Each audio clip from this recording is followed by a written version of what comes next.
and gentlemen, boys and girls, this the news beat presented to you by Ladies Like and Jess Sentino. Follow the beat from the studio to the street.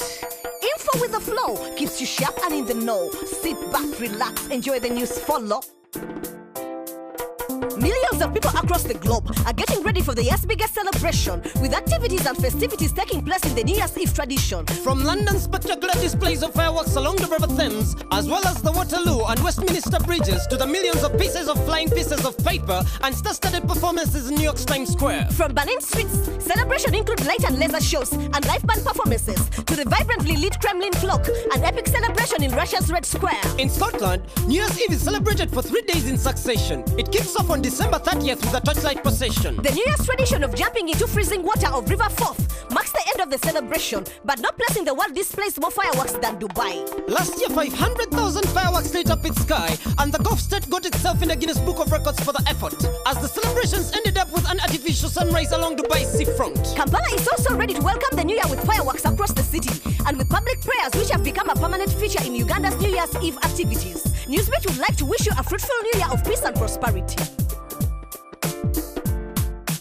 River Nile has been a source of regional tensions and disputes for decades, as Egypt continues to control the usage of the Nile waters by the Nile Basin states. Egypt assumed the veto rights over the mighty River Nile after signing an agreement with the British colonialists in 1929. In 2013, Uganda, Kenya, Rwanda, Ethiopia and Burundi decided on a new agreement, which was rejected outright by the Egyptian government. Construction of the Grand Renaissance Dam began on the Blue Nile the same year, which strained the already tense relationship between Egypt and Ethiopia, as Egypt believed the dam would leave its citizens with very little water to spare. However, the conflicted bilateral talks between Egypt and Uganda steered away from the conflicted Nile legacy, as Ugandan President Yoweri Museveni and Egyptian President Abdel Fattah al-Sisi agreed on a plan to make River Nile a transport highway to the Mediterranean Sea, which would reduce import and export costs on goods and commodities. For the majority landlocked basin countries, the River Nile route will start from the source on Lake Victoria and end up at Egypt's seaport of Alexandria. Uganda and Egypt also created a bilateral committee to carry out development projects in the areas of water, agriculture and electricity.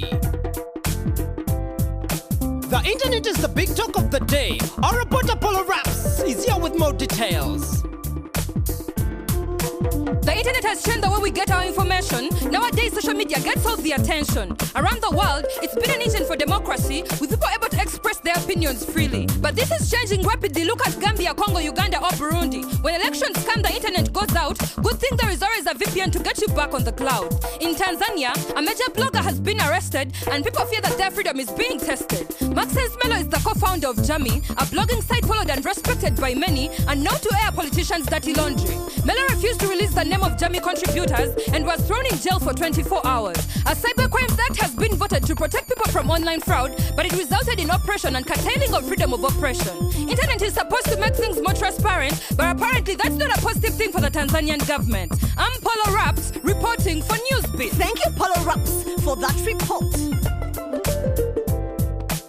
Time to say goodbye to 2016, the year of the unforeseen. Some say the world is becoming more unpredictable and less comfortable. Trump is now the new leader of America. He defeated Clinton with a few tweets and a good dose of propaganda. Cybercrimes are more dangerous than ever all around the world, meaning hackers can do whatever. 2016 has been a year of division, from immigration to racial tension. Everyone wants to close their borders with walls and new police order.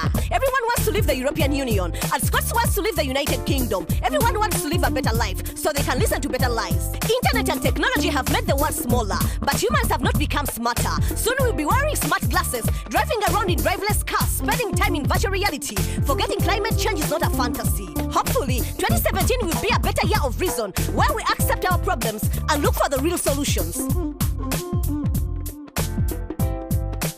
That was the news on the beat. Next week will be another hit. Still Ladies Like and Jess Sentino, reporting live and direct with love and respect.